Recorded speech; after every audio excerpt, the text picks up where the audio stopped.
जय हिंद मेरे डियर साथी, मैं आपका साथी विकास कुमार और आज हम देख रहे हैं डी फार्मा सेकेंड ईयर का फार्माकोलॉजी। ठीक है, इसमें हम चैप्टर नंबर फर्स्ट पे पहुंच चुके हैं। इसके पहले ड्रग्स का एब्जॉर्प्शन, ड्रग्स का हम कैसे हमारे अंदर क्या होती है बायोएबिलिटी, वो सब कुछ हम डिटेल देख चुके हैं। आज हम देखने वाले हैं ड्रग्स डिस्ट्रीब्यूशन क्या होता है, कितने स्टेप में होता है और कौन कौन से ऐसे फैक्टर हैं जो क्या कर देते हैं ड्रग्स डिस्ट्रीब्यूशन को अफेक्ट करते हैं। यदि सिलेबस की बात की जाए तो आपको हम दिखा देना चाहते हैं। ठीक, यहाँ से आप देखिए।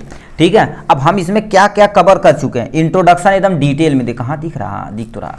ठीक, तो हम क्या कर दिए, देखिए इसमें पहला ये हम इंट्रोडक्शन और इसको अच्छे से देख रखे हैं। वेरियस रूट ऑफ एडमिनिस्ट्रेशन, इसे भी हम देख चुके हैं। ठीक है, और हम इसमें क्या देख चुके हैं भाई, ठीक, इसमें देख रखे हैं various absorption, definition, type, factor affecting absorption, इसे भी हम डिटेल में देख चुके हैं। अब हम देखेंगे बायोएबिलिटी भी हमारा क्या हो गया, कंप्लीट हो गया। ठीक है, बायोएबिलिटी भी हमारा कंप्लीट हो गया। आज हम देखने वाले ड्रग्स डिस्ट्रीब्यूशन, इसका हमारे सिलेबस पीसीआई के अकॉर्डिंग देखा जाए तो हमारा क्या हो रहा है ड्रग्स डिफिनेशन, इसका क्या है ड्रग्स डिस्ट्रीब्यूशन का डिफिनेशन, और कौन कौन से ऐसे फैक्टर है जो क्या कर सकते हैं ड्रग्स डिस्ट्रीब्यूशन को अफेक्ट कर सकते हैं। इतना ही हमें केवल डिटेल में देखना है। ठीक है, तो हम इसमें यही चीज़ इतना देखने वाले हैं। चलिए हम अपने मेन मुद्दे पर चलते हैं। ड्रग्स डिस्ट्रीब्यूशन का क्या कर देते हैं हम डिफिनेशन देख। ठीक, तो ये हमारा ड्रग्स डिस्ट्रीब्यूशन, अब जो चीज़ें भी हम देखो इसमें जितनी भी चीज़ें लिखे हुए हैं गूगल और बहुत सारी क्या हो गया टेक्स्ट बुक से इंक्लूडेड करके एकदम से इजी से इजी फॉर्म में हम आपको प्रोवाइड कराना चाहते हैं। ठीक है, जितना भी भाषा है सब एकदम से इजी फॉर्म में लिखी गई, इसे ध्यान से आप सुनिएगा। एक बार यदि ध्यान से सुनेंगे तो आपका पूरा कॉन्सेप्ट क्लियर हो जाएगा। ठीक, ड्रग्स डिस्ट्रीब्यूशन, पहले वर्ड के बारे में समझते हैं। ड्रग्स डिस्ट्रीब्यूशन, जैसे आपके यदि मेडिकल स्टोर होगा तो आप समझ रहे होंगे ड्रग्स डिस्ट्रीब्यूटर करने वाला एक होता है जो हर एक दुकान पे क्या कर देता है मेडिसिन एक जगह से दूसरे जगह हमें डिस्ट्रीब्यूट करता, मतलब प्रोवाइड कराता है। ठीक, उसी को क्या बोलते हैं ड्रग्स डिस्ट्रीब्यूशन बोलते हैं। ठीक, आप तो भंडारा में गए होंगे, भंडारे में एक्चुअली होता क्या है, जैसे मान लेते हैं बारात में नहीं गए, बारात वरात में देखेंगे गांव में पतियारी से बैठा दिया जाता है। ठीक, जैसे वो किसी का मान लेते चूरा दही वाला सिस्टम है। ठीक है, और पूरी सब्जी वाला, तो डिस्ट्रीब्यूशन मतलब हम क्या कर लेते हैं चूरा ले लेते हैं या दही ले लेते हैं या चीनी ले लेते हैं या पूड़ी ले लेते हैं, तो हम क्या कहते हैं भाई पूड़ी पूड़ी पूड़ी पूड़ी पूड़ी लेवा मर दे, हाँ पूड़ी दाल। ठीक, तो मतलब जैसे यहाँ पर हम आपको बता देते हैं एग्जाम्पल के तौर पे। ठीक है, जैसे मान लेते हैं एक आदमी यहाँ पर है। ठीक है, जैसे मान लेते हैं देखिए एक आदमी, ये मान लेते हैं पतियारी से बैठे हैं, ये वाला आदमी है, एक आदमी, दो आदमी, तीन आदमी, चार आदमी, पाँच आदमी, छः आदमी, सात आदमी। ठीक, अब आगे एंड स्वान बहुत सारे आदमी बैठे हुए, तो हम क्या कर देते हैं अपनी पूड़ी हो गई चाहे सब्जी हो गई है, सब्जी ले ला, चीनी ले ला, दही ले ला, चूरा ले ला। ठीक, तो वो सब हम क्या करते हैं भाई पूड़ी पूड़ी पूड़ी पूड़ी सबको क्या कर देते हैं ऐसे पूड़ी देते चले जाते हैं, पूड़ी देते चले जाते हैं कि नहीं। तो बताओ सबको हम क्या कर रहे हैं डिस्ट्रीब्यूट कर रहे हैं, तो हम क्या हो गए डिस्ट्रीब्यूटर हो गए। हम क्या हो गए डिस्ट्रीब्यूटर, किसके पूड़ी के डिस्ट्रीब्यूटर हो गए। ठीक, यदि छोला लिए हैं तो कहते हैं छोला छोला छोला छोला। ठीक, तो ये होता है, पहले होता था, पहले चीज़ें बहुत अच्छी हुआ करती थी, अब तो पार्टी गजब है। ठीक, खड़े खड़े खाइए, खड़े खड़े जाइए। ठीक, पहले होता था कि मतलब देखो पूड़ी पूड़ी लोग क्या करते हैं, पूड़ी बांटने वाले अलग, सब्जी बांटने वाले अलग, सब एकदम लाइन से चलते रहते हैं। तो बताओ क्या कर रहे हैं पूड़ी को आपको डिस्ट्रीब्यूट कर रहे हैं, मतलब पतियारी में जितने आदमी बैठे हैं चाहे छोटा है या बड़ा सबको पूड़ी देना है। ठीक, पूड़ी देना है, तो ये बताइए क्या सबको पूड़ी उठाकर एक साइड से एक साइड देते हैं, कुछ क्या कर देते हैं पूरा जितना पहले से मान लेते 20 पूड़ी ये खाने वाला 7 नंबर वाला 20 पूड़ी खा गया। ठीक, ये मान लेते हैं क्या हो गया 10 पूड़ी खा गया। अगला जो आदमी मान लेते हैं इसकी कैपेसिटी कितना हो गया 10 पूड़ी खाने की, हम इसे 12 पूड़ी, तो 2 पूड़ी क्या हो गया एक्स्ट्रा है कि नहीं। बहुत सारे होते चुरा ले जाते थे। ठीक है, थैली उली में रख के लेके चले जाते थे। ठीक, तो वो अजब वो वाला मतलब बचपन वाला अजब चीज़ होती थी। ठीक, तो बताइए अब यहाँ से देखिए क्या होगा। अब देखो हमारे शरीर में जितना भी अभी बायोएबिलिटी पढ़े होंगे और एब्जॉर्प्शन पढ़े, इसीलिए बोलते हैं पहले एब्जॉर्प्शन और बायोएबिलिटी वाला वीडियो जरूर देखिए। ठीक, तो यहाँ पर ड्रग्स डिस्ट्रीब्यूशन अब पता सबको दे देंगे हम, ऐसा नहीं कि मतलब सब लोग खा जाएंगे। उसी तरह से हमारे अंदर जितनी मेडिसिन जाती तो सब परफेक्टली 100% तो यूज होती नहीं है, कुछ क्या हो जाती वेस्टेज यानी खराब हो जाती। तो ये बताओ इसे हम 10 पूड़ी दिए थे, तो 12 पूड़ी दिए तो 10 पूड़ी खाया, 2 पूड़ी को क्या हो गया वेस्टेज कर दिया, थरिया में छोड़ दिया ना।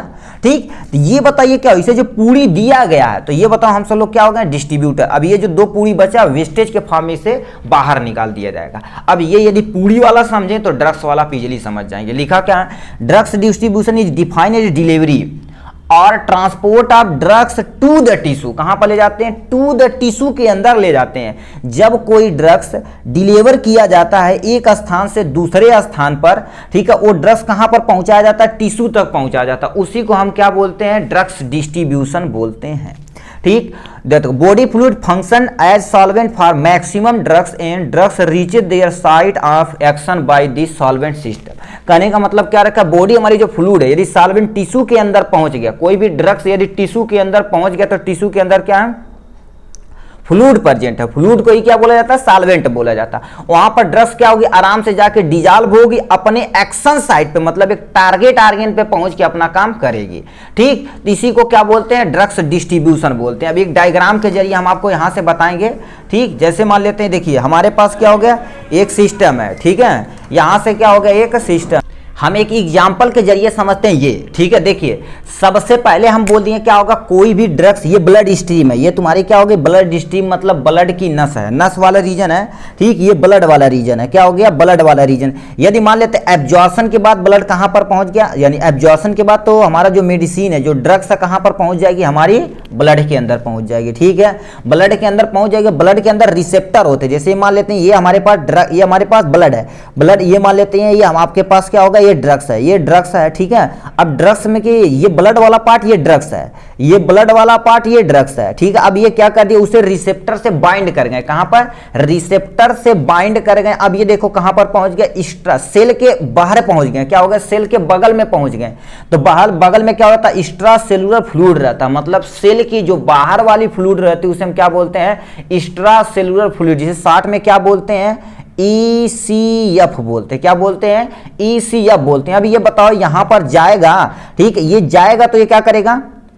ब्लड तो यहां पर लेकर आया इसके माध्यम के द्वारा, इस माध्यम के द्वारा ब्लड यानी ड्रग्स को लेकर आया। अब ड्रग्स क्या करेगा? ये ब्लड इसे बाइंड से छोड़ देगा, तो ये हो गया, ये हो गया, ये हो गया, ये हो गया। मतलब ये ड्रग्स हो या ये वाला ड्रग्स हो रहा, थोड़ा बड़ा बनाते हैं क्योंकि ब्लड के कंपेयर में थोड़ा सा बड़ा बनाते हैं आइडेंटिफाई करने के लिए। ठीक, तो ये बताइए ड्रग्स हमारा यहां पर पहुंच गया, ये क्या करेगा? ये हमारी जो मेम्ब्रेन है इसे हम क्या बोलते हैं? Cell membrane. सेल की जो सबसे बाहरी मेम्ब्रेन होती है उसे हम क्या बोलते हैं? Cell membrane. एनिमल सेल में, प्लांट सेल में तो सेल वॉल होता है। सेल वॉल तो हमें बात करनी नहीं क्योंकि ड्रग्स हम किसी पर्सन को दे रहे हैं, ह्यूमन के अंदर। ठीक है, तो ये सेल मेम्ब्रेन या प्लाज्मा मेम्ब्रेन से क्या होगा? अब ये प्लाज्मा मेम्ब्रेन देखे होंगे, सुने होंगे, सिलेक्टिवली परमिएबल होता है। क्या होता है? सिलेक्टिवली परमिएबल होता है। अब ये जो ड्रग्स रहेगा इसी के माध्यम से कहां पर पहुंच जाएगा? अंदर पहुंच जाएगा, सेल के अंदर। कहां पर? सेल के अंदर। अब सेल के अंदर कौन सा फ्लूइड है? इंट्रासेलुलर फ्लूइड, जिसे हम क्या बोलते हैं? दोनों के लिए हम यूज करते हैं सॉल्वेंट। यदि किसी भी फ्लूइड की बात की जाए तो समझिए क्या होगा? सॉल्वेंट के बारे में, मतलब जो फ्लूइडिटी मतलब वाटर की प्रॉपर्टी होती है उसे हम फ्लूइड बोलते हैं। ठीक, अब ये यहां पर क्या होगा? सेल के अंदर पहुंच गया। मैडम अब ड्रग्स जो होगा कहां पर हो गया? सेल के अंदर पहुंच गया। कहां पर? सेल के अंदर पहुंच गया। सेल के अंदर जब पहुंच गया तो ये क्या करेगा? उस टारगेट आर्गन पर जाएगा। कहां होगा? उस टारगेट आर्गन पर जाएगा। ये मान लेते हैं हमारे पास एक टारगेट आर्गन है, ठीक है, ये टारगेट आर्गन तो इन्हें जाके बाइंड करेगा और एक्शन अपना परफॉर्म कर देगा। क्या हो गया? अपना एक्शन काम करेगा। ठीक, तो ये बताओ कितने स्टेप पे? सबसे पहले क्या हो गया? हमारा ब्लड ड्रग्स कहां हो गया? सर्कुलेटरी सिस्टम यानी ब्लड में क्या हो गया? इंटर किया। उसके बाद एक्स्ट्रासेलुलर फ्लूइड में इंटर किया। उसके बाद सेल मेम्ब्रेन या प्लाज्मा मेम्ब्रेन के द्वारा सेल के अंदर इंटर किया। सेल के अंदर कौन सा फ्लूइड है? इंट्रासेलुलर फ्लूइड है। ठीक है, अब ये देखिए यहां पर देखा जाए तो यहां पर इंटर कर गया। अब ये बाइंड रिसेप्टर से, मतलब बाइंड करेगा किसी भी रिसेप्टर से, अपनी मॉर्फोलॉजी एक्शन को क्या परफॉर्म करेगा, आदमी ठीक हो जाएगा। यही तुम्हें क्या करना है ना, हमें देखना। अब ये यदि समझ में आओगा तो हम दूसरी डिफिनेशन की तरफ रुक करते हैं बेटा।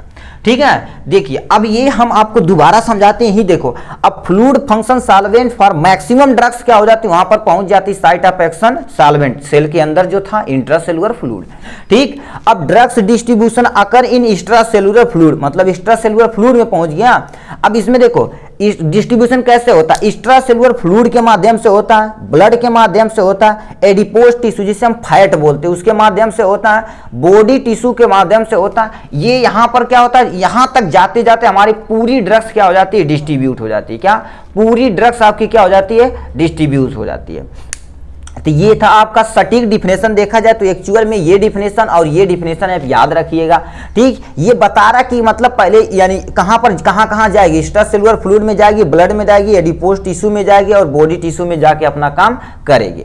जब तक वो क्या करेगी, सब तक रिसेप्टर तक नहीं पहुंच गए तब तक वो इस दवा को डिस्ट्रीब्यूट किया जाएगा, तब तक काम होने वाला। ठीक, अब यहां से लिखते हैं क्या होगा, स्टेप ऑफ ड्रग्स डिस्ट्रीब्यूशन, मतलब कितने कितने ऐसे स्टेप हैं जो क्या होगा ड्रग्स डिस्ट्रीब्यूशन में काम करते हैं। सबसे पहले हम देखो क्या आती है, ब्लड, हमारे ब्लड के माध्यम से क्या होगा, हमारा ड्रग्स पहले एब्जॉर्ब हुआ ब्लड के अंदर, ये मान लेते हैं ड्रग्स वाला सिस्टम है। अभी ये पहले डायग्राम देख लेते हैं तब इस पे जाते हैं।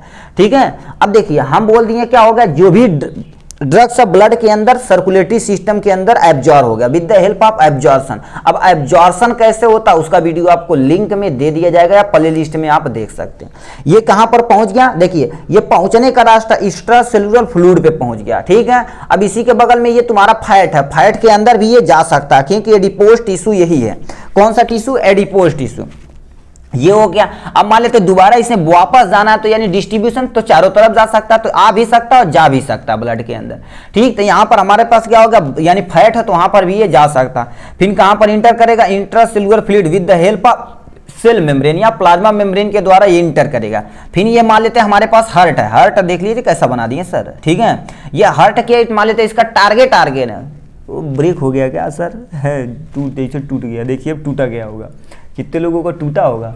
ठीक है, चलिए यहां से। ठीक, तो ये क्या करेगा, देखिए ये ब्रेक हुआ, तो ये ब्रेक होने के बाद क्या नहीं, ये ब्रेक हार्ट नहीं ब्रेक हुआ जी, ये मान लेते हृदय। ठीक है, ये हमारी मेडिसिन कहां पर पहुंची, आपकी अंदर एक टारगेट मान लेते हार्ट एक टारगेट आर्गन है, किडनी एक टारगेट आर्गन है, हमारे स्टमक एक टारगेट आर्गन है, स्किन एक टारगेट आर्गन, मतलब जिसके लिए हम मेडिसिन खाएंगे वो टारगेट आर्गन पर जाएगा और वहां बाइंड करेगा और अपना एक्शन परफॉर्म करेगा। ठीक, तो अब इसी को हम क्या कर देते हैं, देखो टारगेट आर्गन सिंपल सा लिखना, ब्लड क्या हो गया, देखो ड्रग्स ब्लड के अंदर इंटर किया, एक्स्ट्रासेल्युलर फैट में भी इधर यदि सेल है तो जा सकता है, नहीं तो कहां सेल के अंदर इंटर करेगा, इंट्रासेल्युलर फ्लूइड के अंदर, उसके बाद टारगेट आर्गन पे जाएगा, यहां बाइंड से रिसेप्टर होगा, अपना काम कर लेगा। अब इसी को हम इसके फॉर्म में लिखें, drugs come into the blood after absorption, मतलब देखिए एब्जॉर्प्शन के बाद हमारी ब्लड ड्रग्स कहां पर, ब्लड के अंदर इंटर कर गई, कहां पर, ब्लड के अंदर इंटर कर गई। उसके बाद सेंड किया जाता है extracellular fluid, send extracellular fluid यानी किसके फॉर्म में, कॉम्प्लेक्स के फॉर्म में। अभी ज्यादा टूटा नहीं है क्योंकि अभी सेल के अंदर नहीं जाएगा तो कोई टूटने का चांस नहीं रहेगा। तो ये क्या करेगा, एक्स्ट्रासेल्युलर फ्लूइड कॉम्प्लेक्स के फॉर्म में क्या कर देता है, जो ड्रग्स को उसे एब्जॉर्ब कर लिया यहां पर।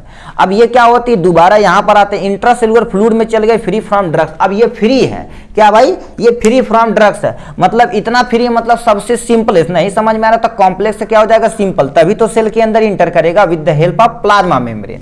ठीक, तो ये हमारा क्या होगा, इंट्रासेल्युलर फ्लूइड के अंदर इंटर किया। उसके बाद क्या लिखा, बाइंड विथ, अंदर जब जाएगा उसके अंदर तो उसके अंदर सेल के हर एक रिसेप्टर होते हैं ड्रग्स के लिए। अब देखो bind with the receptor give morphological response, ये क्या करेगा, एक टारगेट आर्गन पे जाएगा, क्या होगा, टारगेट आर्गन पे जाएगा, वहां अपना क्या करेगा, बाइंड करेगा उस रिसेप्टर से जिसकी रिक्वायरमेंट है और अपना एक्शन परफॉर्म करेगा। ये हमारे क्या किस चीज के बारे में था, स्टेप ऑफ ड्रग्स डिस्ट्रीब्यूशन कैसे होता है, इसे आप याद रखिएगा फ्लो चार्ट के जरिए।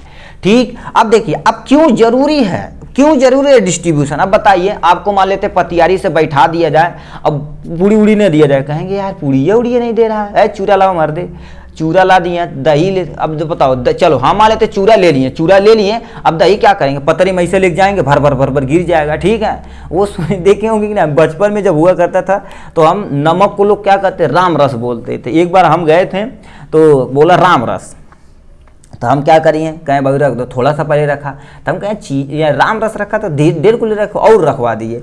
उसके बाद जब उसमें दही पड़ गया तो देखें यार सब नमक है। ठीक, तो मतलब क्या हो गया, अब वहां पर जाएंगे और यहाँ पर सब लोग डिस्ट्रीब्यूट करेंगे। अब बताइए डिस्ट्रीब्यूट करेंगे तो सब लोग आराम से खा के अपने अपने घर चले जाएंगे। ठीक, तो ये डिस्ट्रीब्यूशन ये वेरी इंपॉर्टेंट प्रोसेस, मतलब फार्मोकाइनेटिक्स के अंदर देखा जाए तो distribution is most important process है। अब बताइए यदि आप मेडिसिन खा लिए, स्टमक के अंदर चल जाएगा, पूरे डिस्ट्रीब्यूट नहीं करेगा तो हम जब सर दर्द की दवा खाएं तो पेट में ही जाएगा, और पेट में जाने के बाद सर मान लेते टारगेट आर्गन तक नहीं जाएगा, किसके डिस्ट्रीब्यूशन नहीं हो रहा तो काम होने वाला नहीं है। तो डिस्ट्रीब्यूशन इज ए बहुत इंपॉर्टेंट प्रोसेस है, बिकॉज क्यों, it is responsible for the morphological action of drugs. अब बताइए किसी भी ड्रग्स का मार्फोलॉजिकल एक्शन करना तो हमें उस ड्रग को डिस्ट्रीब्यूट कराना है, क्या कराना, डिस्ट्रीब्यूट कराना है। तो डिस्ट्रीब्यूशन मोस्ट कंपल्सरी होता है, ठीक। तो ये था इसके बारे में। हम चलिए फैक्टर देख, ठीक। यहां से लिखा है एक वाले, ये फार्मूला याद रखिएगा, बुक में दिया गया है। अब जैसे मान लेते किसी भी ड्रग्स का प्लाज्मा के अंदर या सेल के अंदर या टारगेट आर्गन के अंदर कितना कॉन्सेंट्रेशन पहुंचा, ये फार्मूले से निकाल सकते हैं। क्या लिखा है, ऑपरेटर वॉल्यूम ऑफ डिस्ट्रीब्यूटर, मतलब हम क्या करते हैं, मान लेते 100 ml मेडिसिन ले लिए हैं तो वॉल्यूम 100 ml ले लिए हैं। अब amount of drugs in body, हमारे शरीर के अंदर कितना अमाउंट में ड्रग्स प्रेजेंट है, ड्रग्स मतलब मेडिसिन प्रेजेंट है, डिवाइडेड बाय क्या लिखेंगे, प्लाज्मा ड्रग्स कॉन्सेंट्रेशन। अब हमारा जो प्लाज्मा है, क्या प्लाज्मा है, प्लाज्मा के अंदर ड्रग्स का कॉन्सेंट्रेशन कितना है, यानी कितना डिस्ट्रीब्यूट हुआ है, ठीक, उसी को हम क्या बोलेंगे, यानी ऑपरेटर वॉल्यूम ऑफ यानी वॉल्यूम ऑफ यानी डिस्ट्रीब्यूशन बोलेंगे, ठीक। जैसे अरे होता नहीं कि पतरी में कितना पूरी है, ठीक, और कितनी हमारे पेट के अंदर है, पेट के अंदर तो देख नहीं सकते, मगर यहाँ सेल के तो अंदर ये सब मैकेनिकल प्रोसेस है। अब ये सब एकदम से बायोलॉजिकल एकदम से अंदर तक घुस के देख लिए हैं। तो ये तुम्हारा फार्मूला याद रखिएगा, ठीक। मतलब amount of drugs in body upon में क्या हो जाएगा, प्लाज्मा ड्रग्स कॉन्सेंट्रेशन, मतलब हमारे प्लाज्मा के अंदर कितना ड्रग्स का कॉन्सेंट्रेशन है, वो हमारा वॉल्यूम ऑफ डिस्ट्रीब्यूशन कहलाता है, ठीक। अब ऐसे कौन कौन से ऐसे फैक्टर है भाई, ठीक है, कौन कौन से ऐसे फैक्टर है जो क्या कहते हैं, ड्रग्स डिस्ट्रीब्यूशन को क्या कर सकते हैं, अफेक्ट कर सकते हैं, ठीक। तो यहां से देखिए क्या होगा, सबसे पहले फिजियोकेमिकल प्रॉपर्टी। फिजियोकेमिकल मतलब किसी भी ड्रग्स की फिजिकल प्रॉपर्टी है, यानी बाहरी बड़ा है कि छोटा है, ठीक, उसका केमिकल प्रॉपर्टी क्या है, जैसे पीएच, ठीक है। अब देखो पीएच, हमारे स्टमक का पीएच कितना होता है, कमेंट बॉक्स में देखिए कितने लोग लिख के दिखाते हैं, ठीक है। तो ये पीएच भी इफेक्ट करता है, और नेचर एसिड है कि बेस है कि न्यूट्रल है, ये सब कुछ भी डिपेंड करता है डिस्ट्रीब्यूशन, ड्रग्स के डिस्ट्रीब्यूशन पे, ठीक। इतना समझ में आया कि नहीं। अब हम आते हैं नेक्स्ट पे, मॉलिक्यूलर साइज। क्या हो गया, मॉलिक्यूलर साइज पे आ जाते हैं। अब बताइए यदि साइज स्मॉल रहेगा तो जल्दी से क्या होगा, सेल मेम्ब्रेन के पास करेगा। अब पूछेंगे कैसे, अब देखिए हम दोबारा ही पर बना देते हैं थोड़ा सा। देखिए ये मान लेते हैं हमारे पास क्या हो गया, सेल है, ठीक है, ये हमारे पास सेल है और ये ऊपर वाली सेल मेम्ब्रेन है। तो हमारे अंदर क्या होते हैं, सिलेक्टिवली परमिएबल होती कौन सा, यानी प्लाज्मा मेम्ब्रेन या सेल मेम्ब्रेन होती है। तो ये बताओ जितना तुम्हारा ये बहुत छोटा होता है, उस सिलेक्टिवली परमेबल उसे क्या आने देता है जिसकी रिक्वायरमेंट सेल को होती है, नहीं तो उसे छोड़ देगा। तो ये मॉलिक्यूलर साइज यदि क्या रहेगी, स्मॉल रहेगी, क्या रहेगी, स्मॉल पार्टिकल जल्दी से क्या हो जाएगा, फास्ट तुम्हारे सेल मेम्ब्रेन के अंदर इंटर कर जाएगा। किसके अंदर, सेल मेम्ब्रेन के अंदर बहुत तगड़ा इंटर कर जाएगा with the help of plasma membrane या सेल मेम्ब्रेन के जरिए, ठीक। अब बताइए सेल मेम्ब्रेन के जरिए इंटर कर गया, ये तुम्हारा क्या होगा, जल्दी काम करेगा। इसीलिए मेडिसिन जितना जल्दी डिजॉल्व होती है उतना जल्दी हमारे सेल के अंदर पहुंच जाती है, ठीक। अब ओबेसिटी, मोटापा आते हैं। मोटापा होगा तो आपके अंदर क्या हो जाएगी, फैट का डिपोजिशन ज्यादा हो जाएगा, मतलब जो चर्बी का क्वांटिटी है वो क्या हो जाएगी, चर्बी की क्वांटिटी आपके पास क्या हो जाएगी, ज्यादा हो जाएगी, ठीक है। तो यहां पर लिखा ओबेसिटी, हाई एडिपोज टिश्यू यानी कंटेन करता है result of the low drugs distribution, मतलब किसी पर्सन के पास चर्बी ज्यादा है तो ड्रग्स का डिस्ट्रीब्यूशन बहुत ही स्लो होगा। क्या होगा, बहुत ही स्लो होगा, क्योंकि जितने भी आपके फैट हो, फैट ही मेडिसिन को अब्जॉर्ब कर लेंगे, हमारा ब्लड के अंदर जा ही नहीं पाएगा, काम हो ही नहीं पाएगा, ठीक। तो ओबेसिटी यानी मोटापा भी ड्रग्स डिस्ट्रीब्यूशन को अफेक्ट करता है। डाइट, अब बोलते हैं खान पान अपना बढ़िया रखिए भाई, ठीक है। इसलिए जब जो देखो मेडिसिन ली जाती है ना तो उसमें डॉक्टर से लोग पूछ लेते हैं, डॉक्टर साहब क्या क्या खाना है, कहें खिचड़ी खा लिया, पूरी सब्जी न खाइया, और क्या खाइया, सलाद उलाद खाइया, मतलब ऑयली चीज वो अवॉइड करते हैं। ऑयली चीज क्या होती है, जैसे मान लेते हैं ड्रग्स है, ड्रग्स के ऊपर कवरिंग मार देते कर दिया जाएगा, जो फैट है जी सबस्टेंस खा रहे हैं, जैसे मान लेते हैं ड्रग्स है, फैट खाए तो इसके ऊपर लेयर बना लेगा, वो डिस्ट्रीब्यूट ही नहीं पाएगा, ब्लड से बाइंड ही नहीं कर पाएगा, बाइंड नहीं होगा तो ब्लड लेकर जा ही नहीं पाएगा। तो क्या होता है, when you take high fat, मतलब जब हम हाई फैट लेते हैं तो fat also affect the bind of drugs, मतलब ये फैट क्या कर देता है, ड्रग्स की बाइंड को, मतलब जो बाइंडिंग कैपेसिटी उसे भी ये अफेक्ट करता है। तो डाइट पे भी जरूरी है। इसलिए क्या होता है, देखो खिचड़ी खिलाते हैं लोग, पतली चीजें खिलाते हैं, रोटी का छिलका खिलाते हैं, सॉफ्ट चीजें खिलाते हैं। अब डिजीज स्टेट पे भी डिपेंड करता है, ठीक है। डिजीज स्टेट पे मान लेते हैं क्या हो गया, कोई मेडिसिन दे जा रहा है, अब डिजीज क्या हो गया, हमसे खतरनाक टाइप का इन्फेक्शन हो गया, तो उस कंडीशन में हम क्या करेंगे, वो पैरेंटल लेंगे, पैरेंटल हम मेडिसिन कहाँ पर डाल देंगे, ब्लड के अंदर। अब ब्लड क्या करेगा, भन्न से उस डिजीज स्टेट तक ले जाएगा, टारगेट तक अपना काम कर देगा। ठीक, parental doses form distribute fast, मतलब सबसे तेज अभी तक तुम्हारा क्या होगा, पैरेंटल डोजेज फॉर्म है, क्योंकि ये डायरेक्ट ब्लड में चला जाएगा। ब्लड में चला जाएगा तो ब्लड क्या होगा, एक्स्ट्रा फ्लूइड यानी एक्स्ट्रा सेलुलर फ्लूइड को देगा, वो इंट्रा देगा अपना सेल के अंदर, टारगेट के अंदर पहुंच जाएगा। तो यानी parental doses form distribute fast, सबसे तेज होने वाला। ड्रग्स इंट्रैक्शन, अब ड्रग्स इंट्रैक्शन पे भी ये डिबेट करता है कि मतलब कौन से डिस्ट्रीब्यूशन हो सकते हैं। तो इतना था कि इसके बारे में, यानी फैक्टर अफेक्टिंग ड्रग्स डिस्ट्रीब्यूशन के बारे में। तो हमने क्या क्या देखा, डिफिनेशन देखी और स्टेप भी, स्टेप समझो एक्स्ट्रा नहीं, हमें एक नॉलेज के पर्पज से हमने उसे भी सीखा। और यहाँ पर क्या हो जाएगा, फैक्टर अफेक्टिंग ड्रग्स डिस्ट्रीब्यूशन को हमने डिटेल में देखे हैं। ठीक, आज के लिए बस इतना ही। बहुत सारे मेरे भाई लोग कह रहे थे कि सर वीडियो पर डे डालिए, देखिए हमारी कोशिश पर डे रहेगी मेरे भाई, क्योंकि हम सब लोग ऑफलाइन क्लासेस वगैरह भी चलाते हैं। ठीक है, तो उसमें बहुत सारी डिस्टरबेंस हो जाती है जब समय मिलता है। ठीक है, समय मिलता है, चाहे रात 1 बज जाए चाहे 2 बज जाए, आपके लिए वीडियो जरूर प्रोवाइड कराते हैं। ठीक, क्योंकि देखिए एक विश्वास के साथ लोग हमसे जुड़े हैं, उस विश्वास को क्या कर रहा है, कायम रखना हमारा कर्तव्य बनता है। ठीक है, देखिए इतना हो गया, बस आज के लिए बस इतना ही। हम फिर मिलेंगे नेक्स्ट वीडियो में नेक्स्ट टॉपिक के साथ, तब तक के लिए bye bye and take care.